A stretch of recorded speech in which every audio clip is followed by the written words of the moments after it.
আজকাল প্রায় নারী কেলেঙ্কারির ঘটনা শুনতে পাওয়া যায়। এমনকি অনেক দায়ী টুপি পরিহিত মানুষও নারী কেলেঙ্কারির ঘটনায় জড়িয়ে যেতে দেখা যায়। এর কারণ কি এবং এর প্রতিকারের উপায় কি? খুবই গুরুত্বপূর্ণ একটি প্রশ্ন, প্রিয় দর্শক। এই প্রশ্ন উত্তরে বলতে চাই যে নবী করিম সাল্লাল্লাহু আলাইহি সাল্লাম ১৪৫০ বছর আগে বলে গেছেন। তিনি বলেছেন যে, "আমি আমার পরে তোমাদের মধ্যে পুরুষদের জন্য নারীদের চাইতে বেশি ক্ষতিকর কোনো ফিতনার বিষয় আর রেখে গেলাম না।" অর্থাৎ একজন নারী পুরুষের বিভ্রান্তির বা পদস্খলনের কারণ যতটা হতে পারেন, অন্য কোনো কিছুতে পুরুষ এত দ্রুত পদস্খলনের শিকার সাধারণত হয় না। এবং এজন্য নবী সাল্লাল্লাহু আলাইহি ওয়াসাল্লাম আরও বলেছেন যে, বনী ইসরাইলের প্রথম ফিতনার কারণ ছিল নারী। এজন্য একজন পুরুষ সর্বোচ্চ সতর্ক থাকবেন। এ হাদিসে কিন্তু নারীকে কোনো দোষারোপ করা হয়নি। সতর্ক করা হয়েছে পুরুষদেরকে যে, তোমাদের সবচেয়ে বেশি পদস্খলন হওয়ার শঙ্কা রয়েছে এই জায়গাটাতে, বিধায় তোমরা সতর্ক থাকবে। এইজন্য দেখবেন ইসলাম জেনা হওয়ার আগে থেকেই মানুষ জেনা থেকে যেন বেঁচে থাকতে পারে বাদ দেওয়ার ব্যবস্থা রেখেছে। আল্লাহ বলেছেন, ওয়ালা তাকরাবুজ জিনা, তোমরা জেনার কাছেও যেও না। অন্যান্য অপরাধের ক্ষেত্রে বলেছেন আল্লাহ অপরাধ করো না। এখানে বলেছেন কাছেও যেও না। কারণ কেউ যদি আসলে কোনো পরনারীর সাথে দেখা সাক্ষাৎ করে, তার সৌন্দর্য অবলোকন করে, তার সাথে আলাপচারিতায় জড়িয়ে পড়ে, এরপর আস্তে, আস্তে ধীরে, ধীরে সে মনে, মনে বা কল্পনার জগতে জেনায় লিপ্ত হবে। এরপরে সুযোগ তৈরি হলে সে সরাসরি জেনায় লিপ্ত হতে পারে এবং যার প্রতি সে আকৃষ্ট হয়েছে তাকে হাতের নাগালে না পেলে যেখানে সেখানে তার যৌন চাহিদাকে চরিতার্থ করতে পারে এবং সমাজে বিশৃঙ্খলা তৈরি হতে পারে। এজন্য শরিয়া কিন্তু এতগুলো বাঁধ দেয়ার ব্যবস্থা রেখেছে। তো চতুর্দিকে যে পুরুষদের নারী কেলেঙ্কারির বিভিন্ন ঘটনা শুনতে পাওয়া যায়, এটা পুরুষদের সৃষ্টিগত যে দুর্বলতার কথা নবী সাল্লাল্লাহু আলাইহি ওয়াসাল্লাম বলেছেন, সেটির কারণে হয়ে থাকে।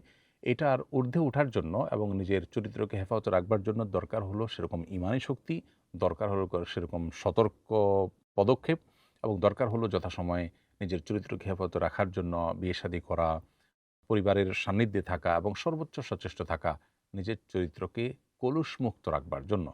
নবী সাল্লাল্লাহু আলাইহি ওয়াসাল্লাম বলেছেন, মাইয়াতমান লিমা বাইনা লিহইয়াইহি ওয়া মা বাইনা রিজলাইহি আদমাল্লাহুল জান্নাহ, যে ব্যক্তি তার ২ চোয়ালের মধ্যবর্তী অঙ্গ অর্থাৎ মুখ এবং তার ২ পায়ের রানের মধ্যবর্তী অঙ্গ অর্থাৎ তার সম্ভ্রম তথা লজ্জাস্থান, এই সম্ভ্রম এবং লজ্জাস্থান এবং মুখকে যদি কেউ কন্ট্রোলে রাখার, নিয়ন্ত্রণে রাখার দায়িত্ব গ্রহণ করে, অর্থাৎ আল্লাহ যা অনুমোদন করেননি সেখানে এই অপাত্রে এগুলোকে ব্যবহার করে না, নবী সাল্লাল্লাহু আলাইহি ওয়াসাল্লাম বলেছেন আদমাল্লাহুল জান্নাহ, তার জন্য আমি জান্নাতের দায়িত্ব নিলাম।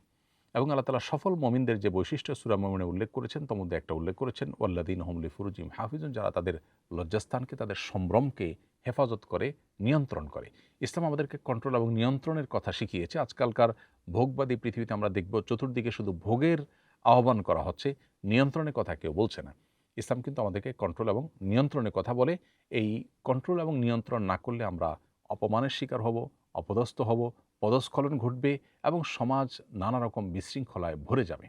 এজন্যই একজন পুরুষ তার নিজেকে পবিত্র রাখার জন্য যদি সর্বোচ্চ চেষ্টা করেন, তার জন্য প্রয়োজনীয় পদক্ষেপ নেন, যেমন বিয়ে-শাদী করা, তারপরে পরিবারের সান্নিধ্যে থাকা এবং নবী সাল্লাল্লাহু আলাইহি ওয়াসাল্লাম যেহেতু সতর্ক করেছেন নারী গঠিত ফিতনার ব্যাপারে, অতএব এ ব্যাপারে সর্বোচ্চ তিনি নিজেকে আপনার দূরে রাখবেন এবং সতর্ক অবস্থানে রাখবেন, তাহলে ইনশাআল্লাহ তিনি হেফাজতে থাকতে পারেন। আর যদি কেউ অতিরিক্ত সাহসী হয়ে বা নিজের প্রতি অনেক আত্মবিশ্বাসী হয়ে এদিকে পা বাড়াতে থাকেন, তাহলে একটা সময় তার পদস্খলন ঘটে যাবে।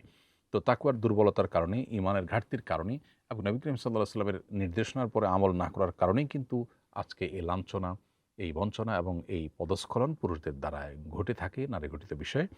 আমাদের দরকার হলো নবী সাল্লাল্লাহু আলাইহি ওয়াসাল্লামের হাদিসকে সর্বোচ্চ আমলে নেওয়া এবং সর্বোচ্চ গুরুত্ব দেওয়া এবং চরিত্রকে হেফাজত করার সংগ্রামে যদি কেউ জয়ী না হয়, তাহলে সে জান্নাতি হতে পারবে না, তার জান্নাতের পথ সুগম হবে না, যেমনটি হাদিস থেকে আমরা স্পষ্টত জানতে পারলাম। আল্লাহ তাআলা আমাদেরকে পবিত্র জীবনযাপন করার তৌফিক দান করুন এবং এ জাতীয় নারী কেলেঙ্কারি ইত্যাদি থেকে আমাদেরকে সবাইকে হেফাজতে থাকার তৌফিক দান করুন। আসুন্নাহ ফাউন্ডেশন, উম্মার স্বার্থে সুন্নাহর সাথে।